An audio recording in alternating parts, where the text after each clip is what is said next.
Go blend some.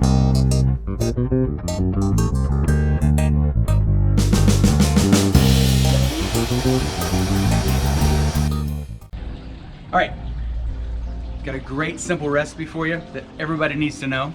Come on, I'm gonna show you how to make something. This should be a staple, honestly, in everybody's kitchen and everybody's refrigerator. It is probably the most versatile condiment out there. Well, at least in my opinion. And it's just salsa. So we've got a really simple, great salsa recipe that I'm gonna show you how to make, okay? So we just start with fresh ingredients. I do use some canned tomatoes, but you'll see right here, and I'll kind of explain why. Super easy, super simple. So I've got some cilantro here. So all we're gonna do is I'm gonna assemble it all right here, right now, really simply and easily. Okay, so I'm gonna use a quarter of an onion. Just throw it on in there. Then I've got cilantro, and I'm gonna get, you'll see here what I'm gonna do is I'm gonna cut most of the stalk off, but some of the stalk, I don't worry about it, because it's just gonna chew it right up in there with everything else, okay?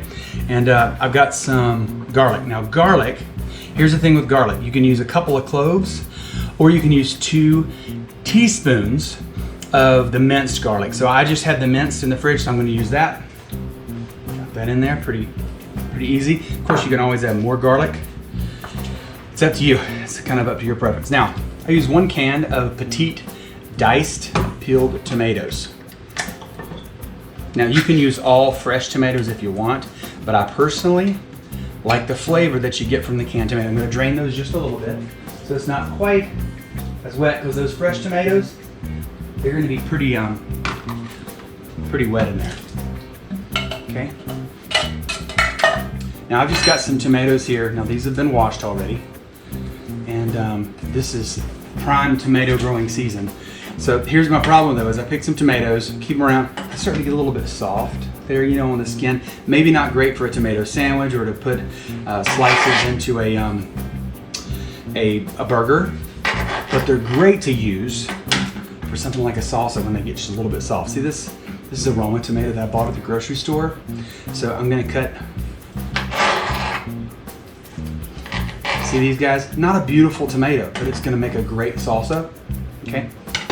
So I've got a couple tomatoes in there, 1 medium size, 1 small, a can of those, of course, those petite diced tomatoes, and then I'm gonna put some jalapeno in there. Now, I just put a little bit. I don't put a lot of jalapeno because heat is one of those things that everybody doesn't prefer necessarily, so I'm gonna drop those in there. Now, what I've learned about jalapenos is my kids don't like jalapeno as much, so if I put too much in there, they won't eat it, which is sometimes why I put a little bit more in there so it doesn't all get gone in a flash. All right, so I'm gonna put about a teaspoon, actually 2 teaspoons of a Southwest seasoning that I have. Now there's all sorts of Southwest seasonings out there. This is one actually someone made for me that I'm using. And then I'm gonna put another couple of pinches of black pepper because I like the flavor.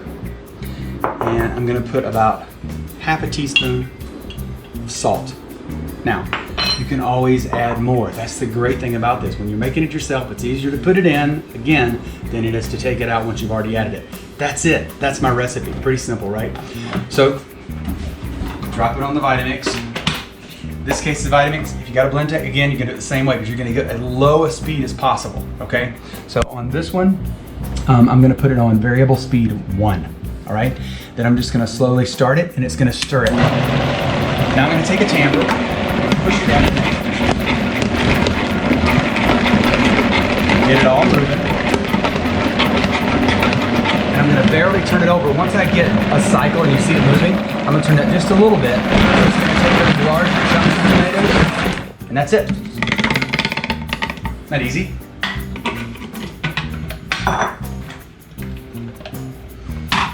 Look at that. That's a really, isn't that beautiful, fresh? That's as honest as it gets right there. Lovely. All right. Now, let's try it.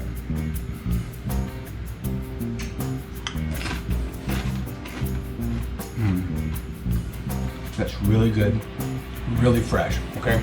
Now, again, if you want more heat, add more heat. If you want, put a little bit of lime in there, you can do that, squeeze a little bit of fresh lime. It's up to you. But you saw how quickly and how easily we made this with fresh ingredients. Go make some for yourself. It's great on a little bit of everything. Put it on eggs. Of course, it's great with chips, but it's fresh and we know exactly what's in it. So go ahead, go blend some up.